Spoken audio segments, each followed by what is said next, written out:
Hello, everyone, and welcome to Talk Nerdy. It's Monday, November 7th, and I'm your host, Cara Santa Maria. Before we jump into our extra special interview today, I want to thank those of you who continue to make Talk Nerdy possible and 100% free to download for everyone who wants to listen. First, I'll give a shout out to those of you who have pledged your support by going to patreon.com/talknerdy. If you want to sign up to be a patron, you can find out all the information right there.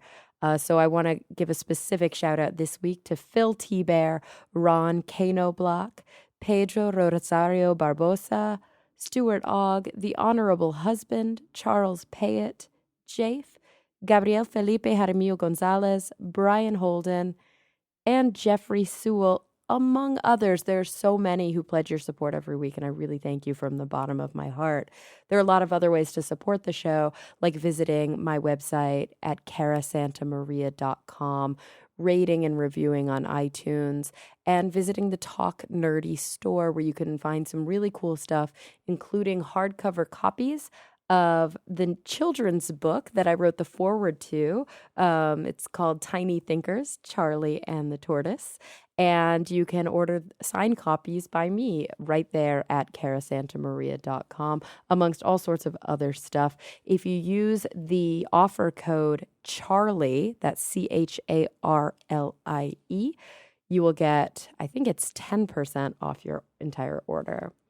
All right, guys, I'm really excited about this week's episode. I had a chance to have a chat with Dr. Christine Corbett Moran. Now, she is a postdoc at Caltech in astrophysics, but she's on sabbatical right now because she spent over 10 months at the South Pole Research Station. She wintered over in the South Pole, and I was able to get some time with her on the satellite phone so that we could have a chat before she leaves. It's absolutely fascinating. So without any further ado, here she is, Dr. Christine Corbett Moran. Christine, I am so excited to be connected to you. How many thousands of miles away are you from Los Angeles right now? That's a good question. I think I'm about 7,000 or 8,000. I know I am almost 1,000 miles just from the edge of the Antarctic continent, and then from there, probably some hundreds of miles to South America. I think less than 1,000. Then all of South America, which might be, say, 3,000 miles, and then all of North America up to LA. So something like 7,000 or 8,000. But I have to say I don't know off the top of my head. You are at the South Pole, which is a That's place right. very few human beings can say that they've been. Yeah, so there are some people who come over the summer, and then even fewer of them stay for the entire winter. It's been, I think, less than 2,000 people ever have stayed over the winter here. The winter season here runs about 10 months. 10 months, and then there's about 2 months of warmer temperatures where operations resume so that people can come in and out of the station for scientific and maintenance duties during the summer. Yeah, so we're recording this right now on Tuesday, November 1st, which means you are towards the end of your stay at the South Pole. You're actually moving into summer now, aren't you?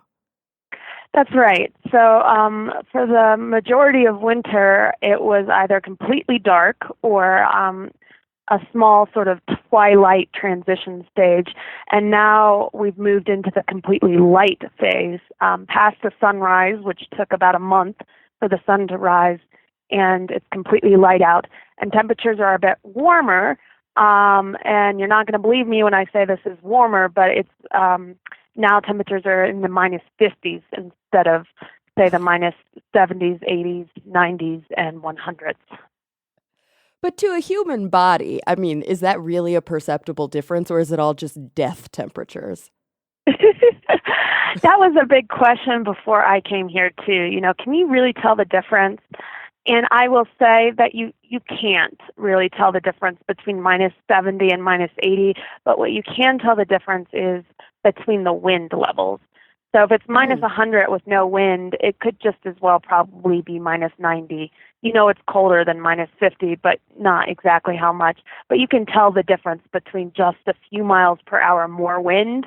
You can feel that. So I pay attention almost more to the wind and the direction it's coming from than the temperatures themselves when I go out for a walk. Interesting. And tell me if my assumption is correct in thinking that the core of the winter, which is kind of, well, you said it was 9 months, but the really dark, dark winter between April and August or April and September, is it the dark that is much more challenging than the cold, or are they pretty equally difficult to overcome?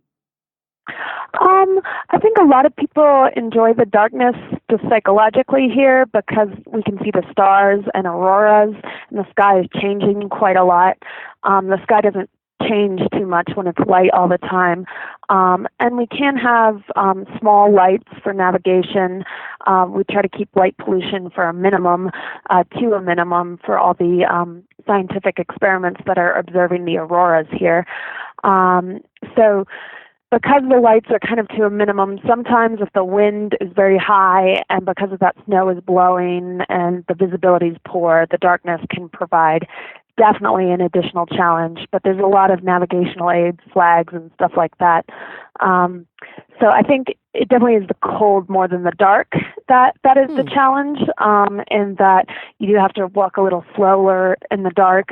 But the darkness also has some psychological detriments, obviously, but it also has some benefits in that you do have the opportunity for this aurora kind of picture taking and watching. That's quite a lot of fun and provides some variety to people's lives here.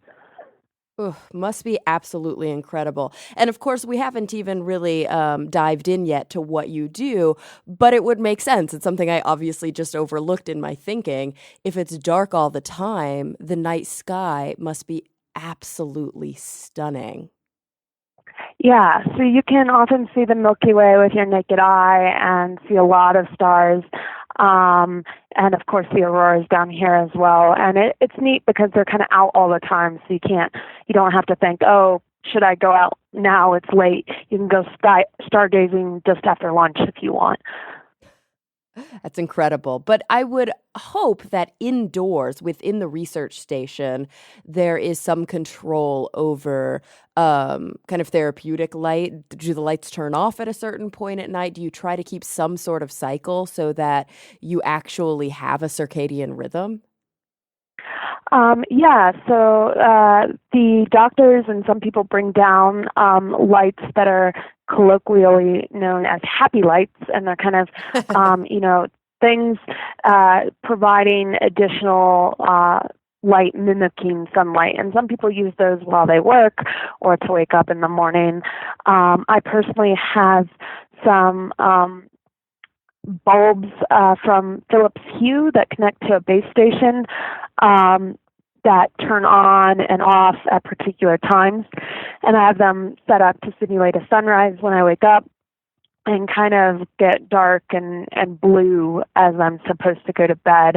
The station runs on New Zealand time, where a lot of our planes in the summer and our logistics is coming from the U.S. Antarctic program has a center there. So we do have time, a standard time here, and most people operate under that time. Some people are on night shift for their jobs, and some of the scientists, as they are all over the world, have strange sleep schedules because their sleep schedules are more flexible, and also sometimes their experiments themselves demand a flexible sleep schedule just because of the times that they have to get up to maintain those. Definitely. So it's just after 10:30 here in Los Angeles, 10:30 in the morning. You're on New Zealand time, so what time is it there at the station? Right now it's 6:40 in the morning here, and we're actually a day ahead as well, so it's November Yeah. 2nd here. That's so crazy. You're time traveling. Yeah. Here in the future, So, I can yeah, you're in report the that it's future. still It's good. crazy. But you're such a No wise zombie sage. attack. You've That's good. That's good. Yeah, you've overcome. Did you guys get to celebrate Halloween? We did. We had actually, we were supposed to get some big planes bringing in about 40 people. We've been 48 people for the entire season, so that would almost double our population. Those planes were unfortunately delayed, but some smaller planes made it. So some of our winter crew has departed already, and some new crew has arrived, which provided just like a little bit more of, we've been hanging out with each other for 10 months, so just having some new people here provided a little bit more of that kind of party atmosphere. We had a Halloween party, and we thought, a lot of people were saying, this is almost like a real party, And so, I mean, like you said, you've been wintering over. You've been wintering over with this core crew. That's a very small number of people.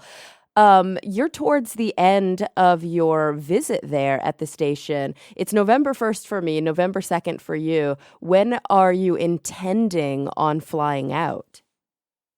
Yeah, so if everything goes well, I'll be flying out from the South Pole on November 15th to McMurdo Station, which is closer to the coast, and then from McMurdo Station to New Zealand, to Christchurch, New Zealand on the 16th of November. So I'll be off Antarctica on the 16th of November, and the lingo here is off ice. That is my off ice date. Nice. And that's actually a delay, is it not? You had intended to leave a little sooner in order to make a very important interview. That's right. So in early October, I got a note from NASA saying, please call us back. And I had applied to be an astronaut. So I thought maybe this is good news. And I called them, and they wanted to have me down for an interview. And the dates that they gave for their very, very last group of interviews, they bring in people in groups of 10 to kind of help schedule the astronauts who are meeting with you, as well as the other people who are doing tests. And I was going to be part of the very, very last group, which was at the end of October. And all our planes have so far been kind of pushed back due to mostly weather issues here that we've been having with visibility. So I wasn't able to get out of the station in time to make that interview in person. So I ended up just doing it via Skype. And I do have more things I can do to help prepare here for our summer crew. So I'm sticking around now until the 15th of November here at the South Pole. That's wonderful. So what is a Skype connection like? I mean, we're Skyping right now, but we're doing a phone call. Are you on like a satellite phone?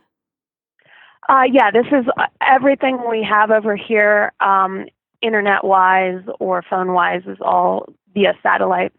Mm-hmm. So for my Skype with NASA, there was actually an email sent out to the entire station that everyone should hold off using any form of internet if they could for a period of an hour, and really arranged with everyone and with our IT support. There was also a machine where internet traffic from Skype was given priority over all other internet traffic for a temporary period.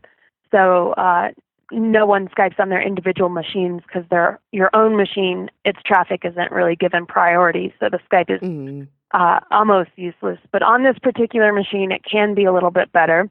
And the quality, I was looking at a room full of people, and I could tell people's hair color and maybe the color of the outfit that they were wearing and if they moved, but I couldn't see their faces or if their lips moved. So I did have to, early on in the Skype, people were talking, and I had to ask people, could you please say your name? Because I can't actually see visually who is talking here. That's crazy. I wonder if you were the first astronaut interview via Skype from the South Pole that they've ever had. As far as I can tell, I am.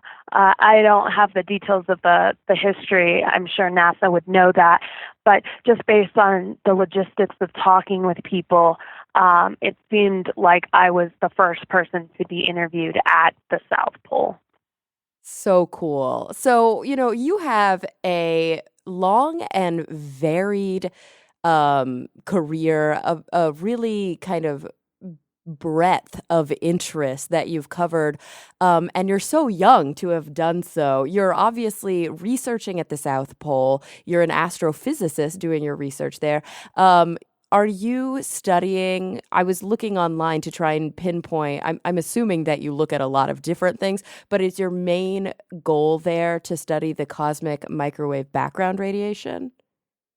That's right. That's right. And we're here at the South Pole. There are quite a few telescopes studying the cosmic microwave background radiation here, because it's basically as close as we can get to space, which would be ideal observing conditions while still being here on Earth, so that we can service the telescopes and operate them cheaply.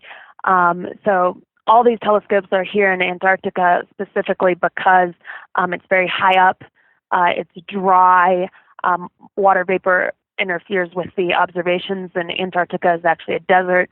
It has very stable weather due to the fact that it's either all daylight or all darkness, basically, so you don't get a lot of temperature variation from that.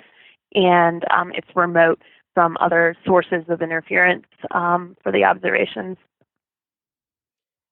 And so you're there, you're doing these observations. You did your undergraduate work in actually way more than just physics. I'm seeing here you studied computer science and engineering and physics, also math and philosophy. You studied at MIT, then you went on to get a master's and a PhD. Where did you, that was overseas, right? Where did you complete your PhD? That's right. So I went to Zurich in Switzerland for my master's, thinking that it'd be fun to have a small experience abroad, and they had a great program there. And I ended up enjoying my research and my research group and the life in Switzerland so much that I stayed for a PhD. And I was based primarily in Zurich for about 6 years. And what was the focus of your research there? So yeah, my focus of my research there, and then also now my work at Caltech, is much more computational, which is one of the reasons why it's been very cool to be here in Antarctica and actually be on the ground generating data that will eventually produce numbers that I would use in my computational research. So this cosmic microwave background radiation that we're observing here can give us information about how matter was distributed in the very early universe, shortly after the Big Bang, about 300,000 years after the Big Bang. And if we have information about how matter was distributed then, and we have all the equations of physics, then theoretically we could evolve those equations forward and see what happened next, and see galaxies eventually evolve and galaxy clusters, and see their interactions, and see if that simulation, which we perform on a computer, actually matches reality, not to the level that we're simulating an individual galaxy perfectly, but are we matching the statistical distribution of different types of galaxies?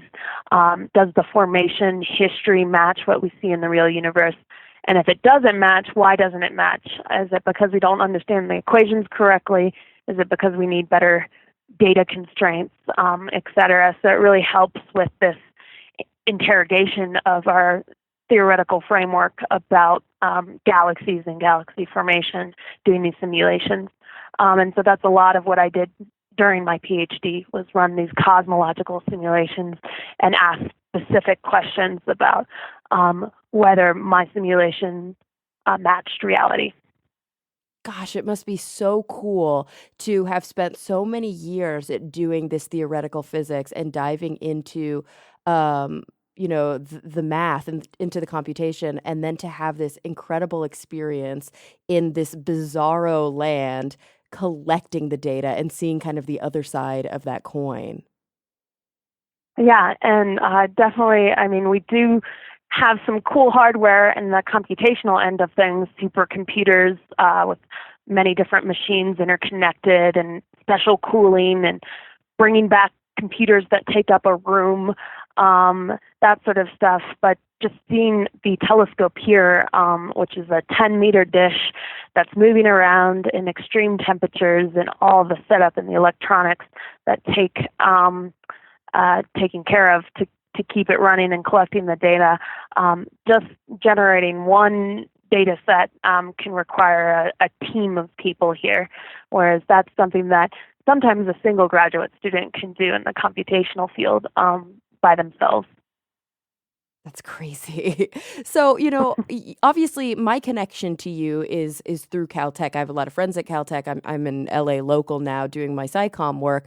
Many of our sort of mutual friends have been on the podcast before. You are even engaged to one of my previous podcast guests, Casey Handmer. So, which is great. And so you're a postdoc at Caltech right now, but you've taken sabbatical to go to Antarctica. Does the work that you're doing right now at the South Pole not count towards your postdoctoral work? Well, my postdoctoral work is actually a specific grant to study one specific research question. So for my postdoc, I'm looking at, instead of galaxies and galaxy clusters, smaller objects, but still quite large. So looking at very, very massive stars in the early universe and how they behave, and making predictions there by doing simulations. And the work I'm doing here doesn't directly address that question. And in addition, I'm getting paid here not by my fellowship, but by the South Pole Telescope collaboration. So kind of collecting two salaries, as fun as that might be, it wouldn't be ethical. So my fellowship did offer the provision for a 1-year leave that a lot of scientists take to do kind of a different project and also get paid for that project, or handle family issues or travel.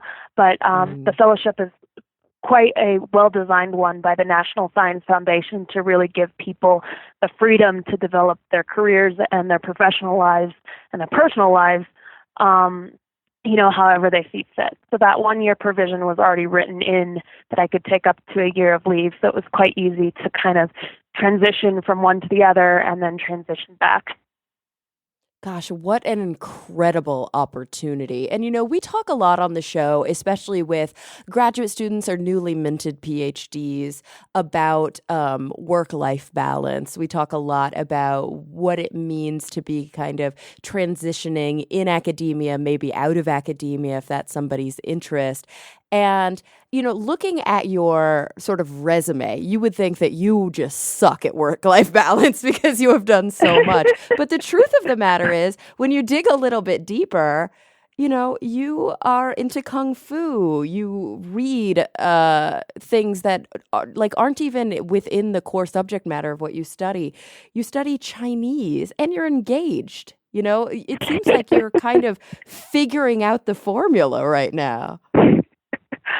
Yeah, I will say that before I got to Caltech, there were a few years where kind of things that were my hobbies had become my jobs. I had some hobbies helping out with app development kind of on the side, and those had sort of wedged their way in to become actually jobs on the side of my PhD. So for a few years there, I had much poorer work-life balance. Then when I got to Caltech, I decided, I really have to not have two jobs, because having work-life balance when you have two jobs is very near impossible. I know many people have to do that just to make ends meet, but I did not have to. It was just something that I kind of fell into. But something that I've always had, even throughout that, are these hobbies, and I think that has been one way that I was able to say, to my coworkers at either job, hey, I can't work right now because I have this scheduled. So at first, those hobbies were, kind of just ways of me taking a break without getting pushback from people I was working with. And that, there's a class I'm going to between 8 and 9 p.m. I can't work between 8 and 9 p.m. But, after I graduated with my PhD, I kind of took a step back and really stepped back from a lot of these extra work commitments. And so now a lot of my hobbies are just, not time scheduled. They're just, whenever I want, because there's no one that I'm trying to kind of push back against. But my hobbies initially were probably ways of keeping work from expanding into every crevice of my life. Yeah, and I think that that's, it's necessary and it's incredibly sort of evolved, especially in academia, where I know it's a big struggle. I see it with a lot of my friends allowing work, and it's not just academia, but there is definitely, I feel like, a certain personality type that's drawn to that, and it can be all kind of encompassing. Yeah. Yeah. So, I don't want to get too personal. I don't like diving into somebody's personal life unless it's something that's important and interesting for them to be able to tell. But because you are engaged to a friend of mine, Casey, and you guys obviously knew each other first. I became Casey's friend more over the past year while you were away, and so I've heard so much about you, and I can't wait to actually spend time with you once you get back. Yeah. How did he take it when you told him that you were leaving? Because that's a pretty atypical engagement, 9 months apart while you're at the South Pole. So actually, we before we even started dating, we were friends for a while and shared a lot of the same interests. And at some point, we were talking about dating, and I told him I just find it really hard to date because I'm pretty sure I'm going to be going to the South Pole next year. I haven't gotten a job yet, but I'm really gunning to get the job, and I have a good shot, I think. And if I go, I'm going to be gone for 10, 11 months, and starting a relationship right before that just seems too complicated. And he said something like, "Oh, well, why would that matter? You're an amazing person, and of course any guy who dated you would wait." And so I've kind of made him, since we started dating, really live by those words. But it was something that was on the cards, on the table before we started dating. So it's, of course, not easy, but it wasn't a surprise to either of us. It was something that we could kind of gradually work through and discuss and figure it out. Oh, that's incredible. And as difficult as it must be so nice on the really hard days knowing what you get to come home to. Yeah, I'm very excited to get back to Casey and to all my friends and to the California weather. And there's a lot that when I think about it, I'm like, oh, it's just great to have such a different situation than when I first moved to LA many years ago, where I was a few years ago, 2014, where I was excited, but I didn't really have like a home feeling to it. And now I really feel like I'm going home. Oh, that's wonderful. A couple of weeks ago, I was in Manchester in the United Kingdom for a kind of skeptic, atheist, and science conference. And I had the pleasure of spending a little bit of time with Dr. Carl, the science communicator from Australia, huge in Australia. And somehow you came up and he was asking because we were talking about astronaut interviews, I think. And I was like, I know somebody who's, like keeps making it through the kind of callbacks.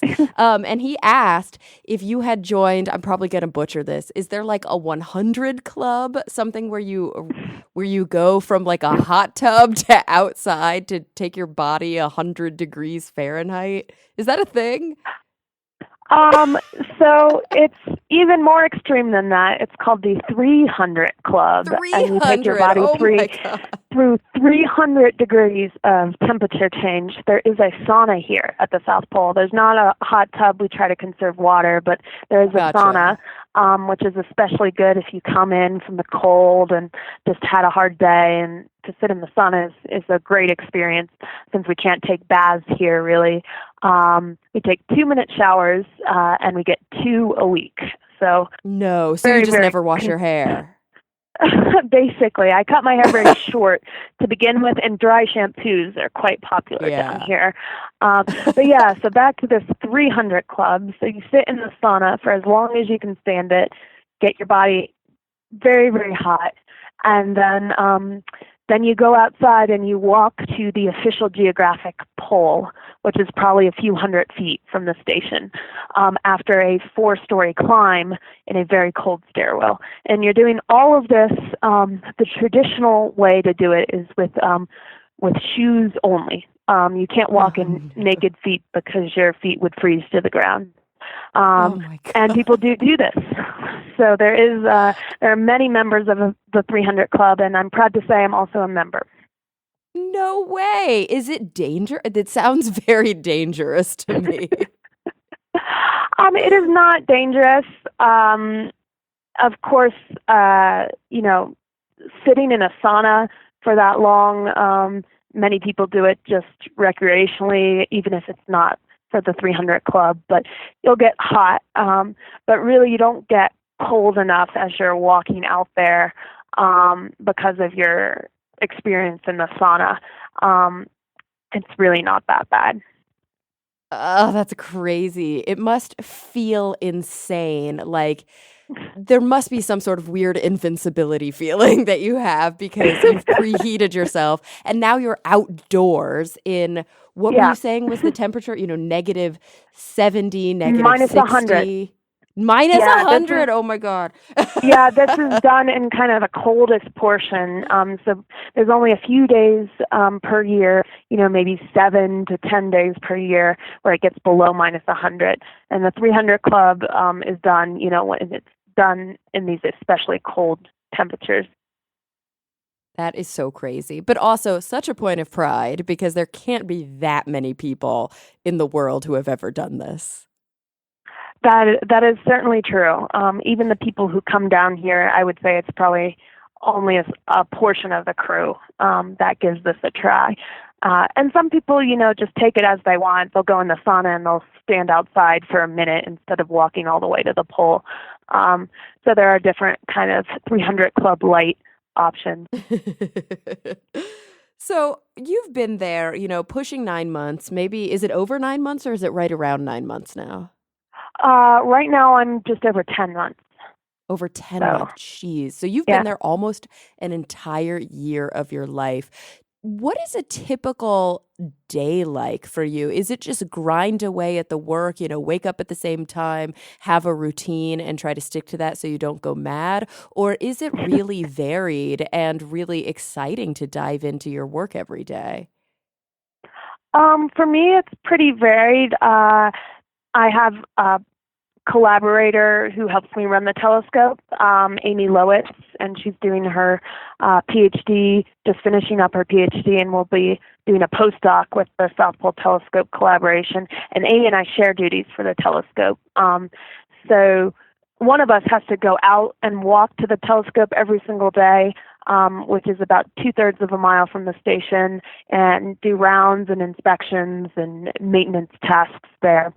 And so if it's a day that it's my turn to walk out there, that's something that I usually do.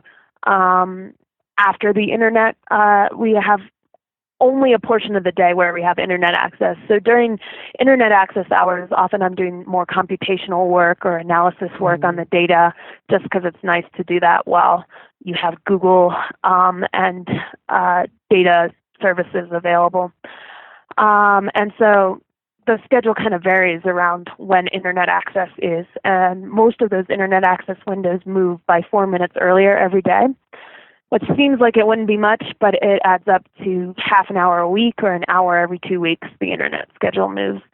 So my schedule gradually changes over time. And on the days I have where I'm not required to go out to the telescope, sometimes I do anyway because we have tasks that we have to do together. Like the other day, we parked the telescope and climbed up in it to inspect some cables, and we did that task, of course, together. Or in addition, we switch off on-call periods, which basically means we have a pager of sorts that will call us if any number of alarms trip outside of acceptable bounds on the telescope. And if it's your turn on call, just like a doctor, you're a telescope doctor for that week, then even if it's in the middle of the night, you get up, you gear up. If it's requiring you to go out to the telescope, and you go out there and fix it right away. So that provides a lot of variety. Yeah. Oh, I'm sure you do. Do you have to kind of like alert people that you're is there a way for people to know that you're there? So if something goes wrong, they're aware and they can come intervene? We do have the option of checking in.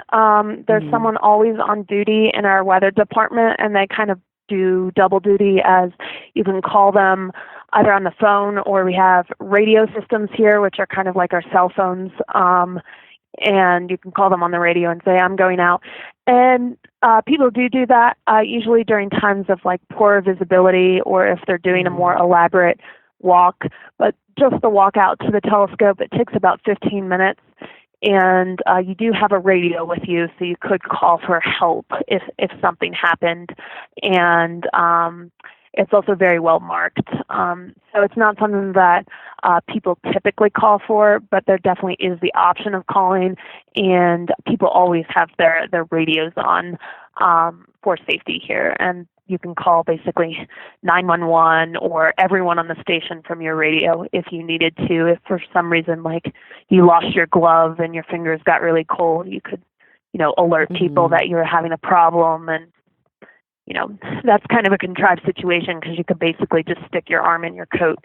But, if you twisted your ankle or something where you really couldn't walk. And we have everyone here trains as part of an emergency response team.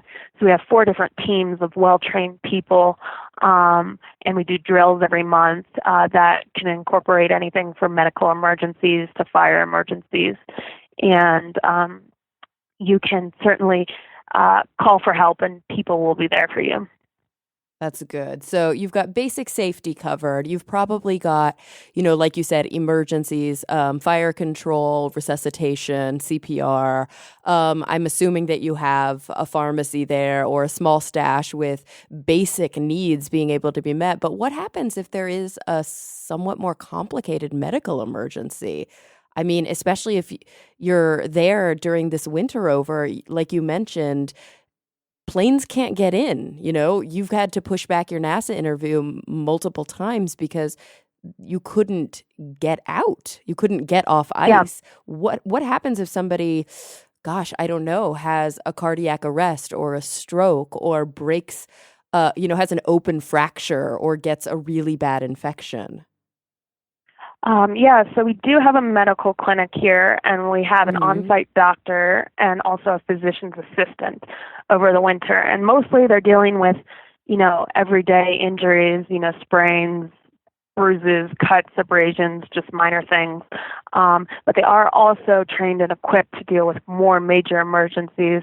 They're not able to do major surgery because we don't have the equipment, but they could do, for example, a minor operation or something like remove an appendix if they needed to, if they absolutely needed to. But we actually do have some basic equipment for and medicines for handling something like a cardiac arrest. And in fact, in this very winter, there was someone who had a heart attack, and they were treated and were doing fine. And then there was someone else who had a more major medical issue that they actually decided they did not have the resources to treat locally. And so they decided they were going to evacuate both these people at the same time, and did send a plane. And we were very lucky that the plane only took about 7 days to get here, because with weather delays, it could have taken even longer. And we were lucky to be able to evacuate both those people in the first ever midwinter evacuation. But that was because the temperatures and just the weather kind of cooperated, that they were able to get out so quickly, where quick is, still taking about a week. Crazy. No, I remember that. It was international news. The details were a little fuzzy, but I definitely remember that story and everybody covering it because it was, like you said, it was the first ever. It was so fascinating and it was very scary. But I guess Yeah. that is sort of a risk that you assume when you decide to sign up to go to someplace that's so remote and that's so unforgiving.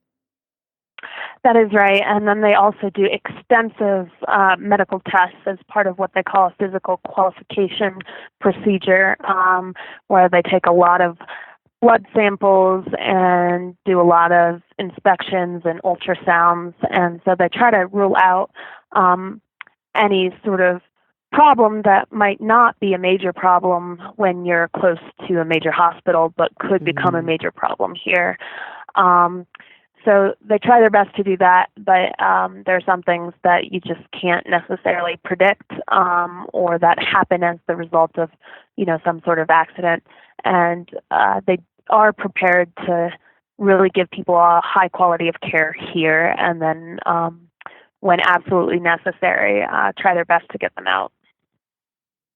Well, and in some ways, it's almost like the very, very intense training wheels for what one of your kind of lifelong goals has been, which would be to go to space, because it's just that much more difficult to overcome some of these kinds of issues when you are in isolation on a space station or even potentially, doing a pioneering mission like going to Mars, which is actually Yeah. on the table for a modern astronaut. Yeah, certainly there's a lot of similarities between deployment here and a potential long-term mission. And I hope that we have a base as well fitted out as the one at the South Pole one day. One day on Mars. We have a lot of amenities here at the South Pole, and I think that the initial Mars explorers will be much more like camping, which is a lot of fun too, but also provides increased dangers. Here we have a lot of safety net with all the infrastructure here and the extra fuel that we have and the building that we have to live in and everything like that.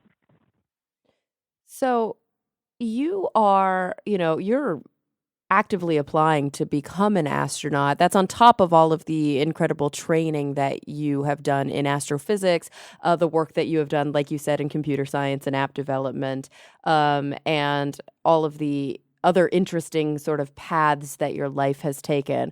I could say, without a shadow of a doubt, unequivocally, that I would never in a million years want to board a ship to go to Mars. I also don't think I would be wanted by NASA. I don't think I would have too much to offer them. But as an astrophysicist and as somebody obviously with a very good health record and somebody who has this open-ended passion for exploration, is that on your bucket list? Is that something you really want to do? That's something I really want humanity to do. So I'm not even sure. Right now, that's so much up in the air that I'm willing to devote a good portion of my life to try to encourage that to happen. And the fact that it could happen in our lifetime, I think, is just amazing and inspiring. I think we have a very narrow window as humans to try to do that. If we try to do it 200 years from now, it could be that we haven't quite figured out the energy problem, or that civil unrest or changing nation states just not make sense. Right now we have all the resources, intellectually, physically. We have basically the technology. There's, of course, developments we need to do, but there are fewer developments, I believe, that we need to do than when we committed to go to the moon, between that period and us actually going to the moon. So I think it's certainly achievable, and we just need the political will. So I really want to encourage that to happen. Whether I go or not, I would definitely be interested in going personally. And so that could be on the table, but for me, the more important and deeper level is just encouraging, anyone on Earth to go at all. Yeah. So serious, not serious, but is your amygdala broken? Do you have no fear? I actually have a very measured approach to risk. So I feel like, and a friend of mine she does a lot of like tightrope walking and stuff like that. I talked to her about her approach to risk, and I think that I have similar answers in that everything I do I'm very well trained to do, and there are of course risks outside of my control. Like for example with rocket technology or whatever, but whatever is in my control, I'm very meticulous about doing things in the right way to minimize risk, to be safe in the event that you have to call something off or you have to have a hard conversation about let's not do this today, not having peer pressure there and just kind of making the safe decision. There are things that are outside of my control, but there's a lot of uncertainty in life. People can die in car accidents. They can die, from cancer. They can die from old age. There's a variety of ways that humans can die, and you can't necessarily predict that. And I know that NASA and other companies are also, people involved in space are as obsessive about trying to minimize risk on that system level as I am about, the small details that I can control. So everyone's doing their best. And for me, it's something that's so important that, one human life, even if that's my own, is nothing compared to trying to encourage and enable humanity to study and branch out from our own Earth. Wow, that's such a great perspective.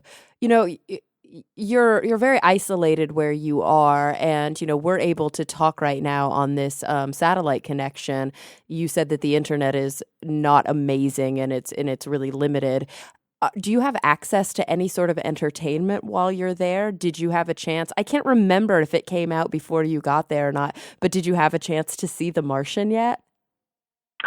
It did come out before I got here, and I did have a chance to see that several times. It's a great film. We do have access to entertainment here. So there's a huge media library that has a lot of DVDs and other things, and for people who play video games, lots of video games, and there's a huge library with books. And people, in addition, have their own electronic devices, tablets or Kindles or computers, and they might have some of their own content on those that they can consume. About midwinter, we got access to an additional satellite that was quite fast, much faster than we were used to. And we were actually allowed for the first time to legally, of course, via iTunes or Amazon or whatever, download movies. And so there were some movies that came out on DVD just before we got here that we finally were able to get and watch. And in addition, for some people, Star Wars came out while they were down here. And Disney was nice enough to give McMurdo and the South Pole access to a special copy of legal viewing Star Wars so that we could have it kind of in our cinema here. We have in the gym a big sheet put up that we can put a projector on and kind of set it up like a movie theater. And so people were able to watch Star Wars down here, even though it wasn't on DVD yet, which was really neat.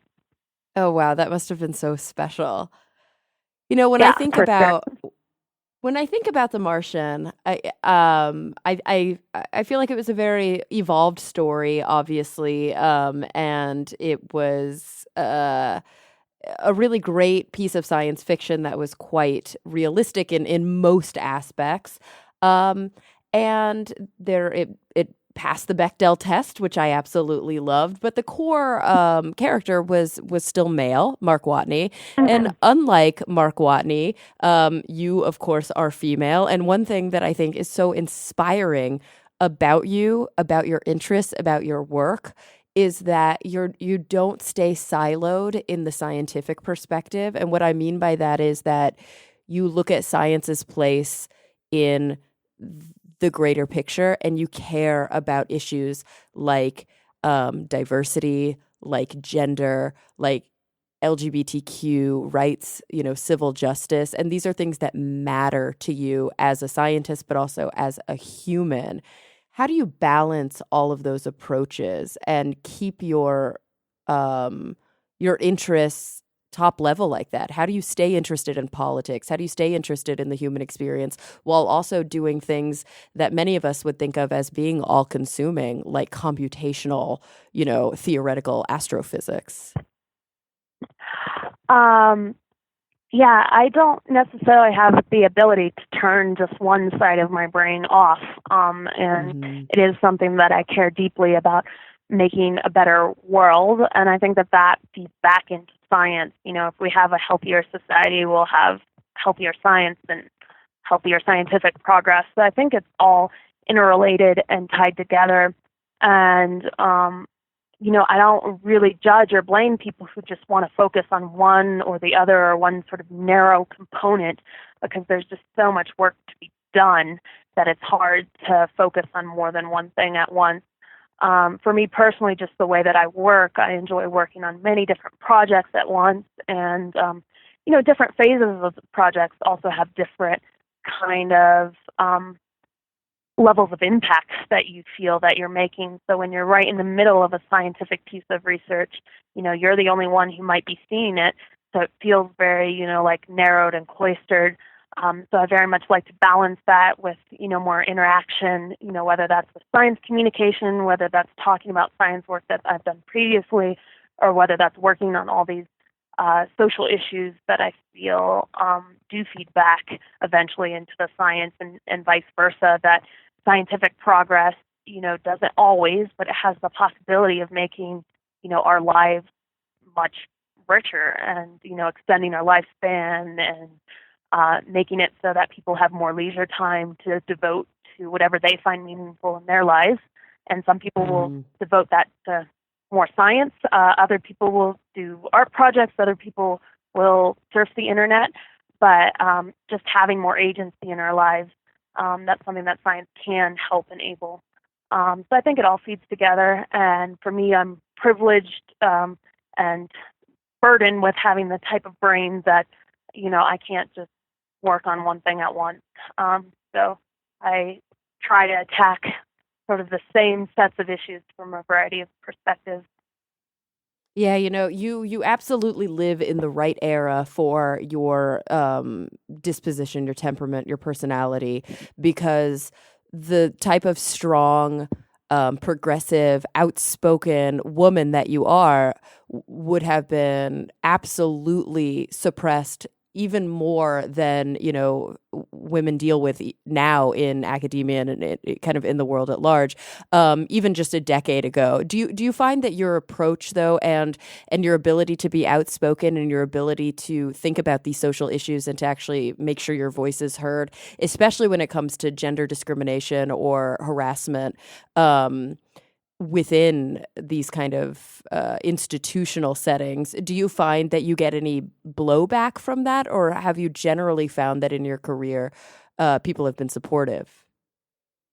I personally have found that people have been supportive, but it has been the case that, I'm active on other people's causes. So I don't necessarily always, there's some distance between me and the work that I'm doing. That's not to say that these issues don't affect me as well. It's just that that's my personal approach to things.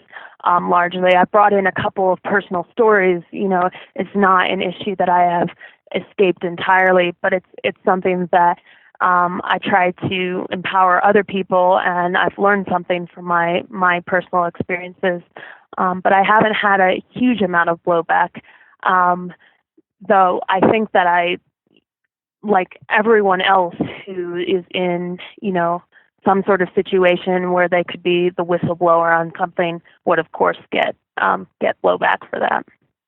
Yeah, and it must have been a difficult 10 months in that respect, just because of all of the, and we don't, need to get into the brass tacks of it or the nitty gritty, but all of the news that we have been seeing about not just gender discrimination, but overt harassment and really abuse within these academic institutions. It's nothing new, but there have been a lot of stories over the past few months regarding people that we know personally, people that are near and dear to our hearts, and some of the real struggles that they've been dealing with as women in these institutions that are historically male dominated and historically misogynistic.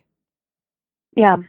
Yeah, and I think the big challenge, like one of the benefits for academia and academic life, is the freedom that individuals have to kind of make their own way, as opposed to a corporation, which might have more of a top-down structure.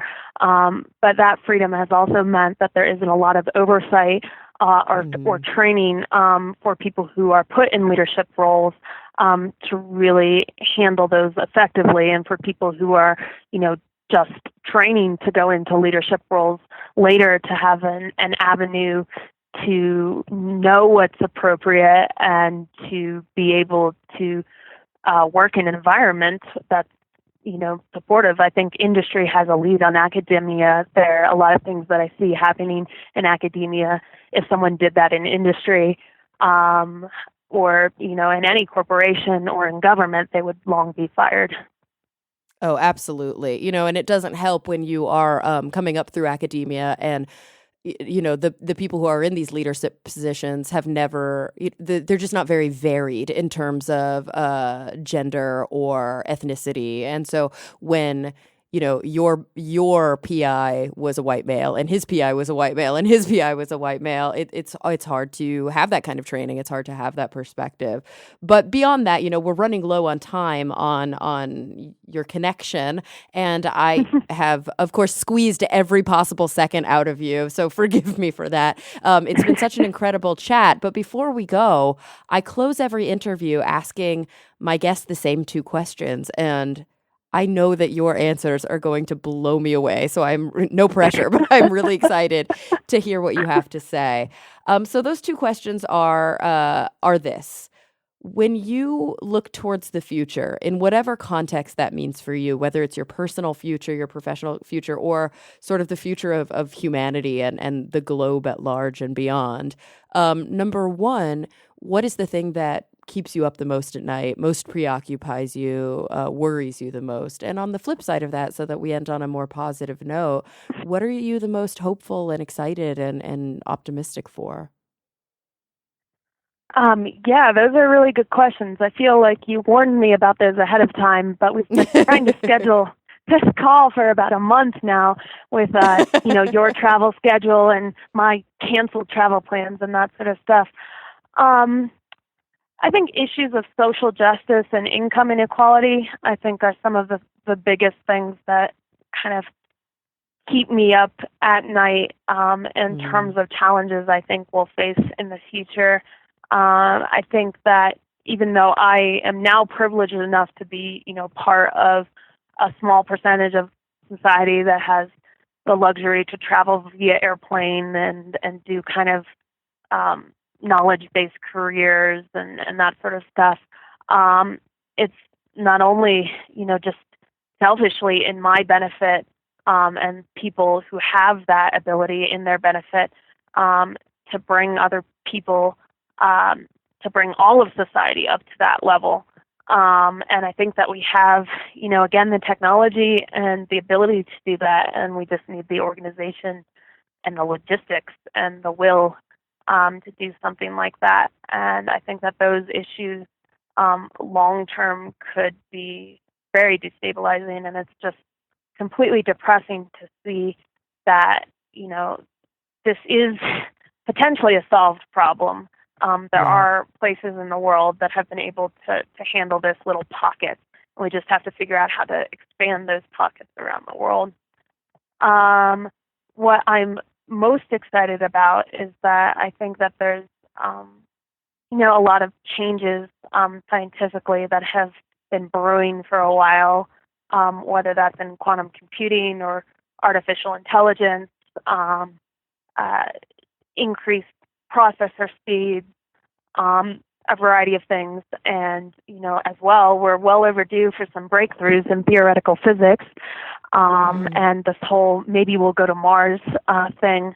I think the next 50 years will be, even if you're just a ghost from the past observing it, there'll be a lot of discoveries and really interesting things to come in the next 50 years that have kind of been brewing for a while. So I think that'll be really, really interesting. I think it's a cool time to be alive and be an appreciator of science, more or less someone who has a small contribution to it.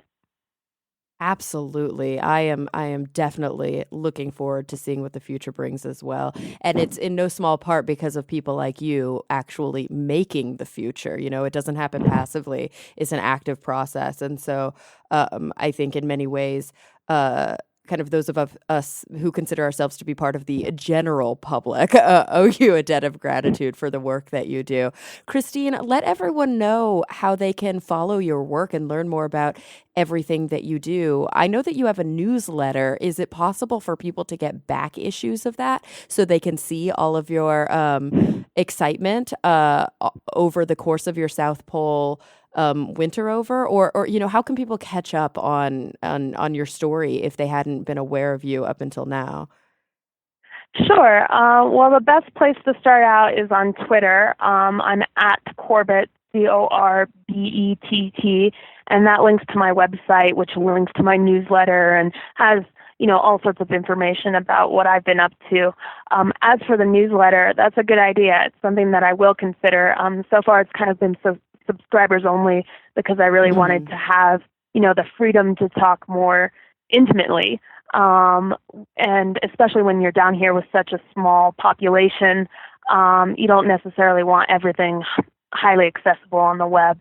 But it's something I will consider collecting those experiences. And I don't know if that will be releasing, the back issues or maybe having like a giant compilation that sort of edits out the highlights, but I will see. So that's certainly something that I will consider, and people are welcome to subscribe.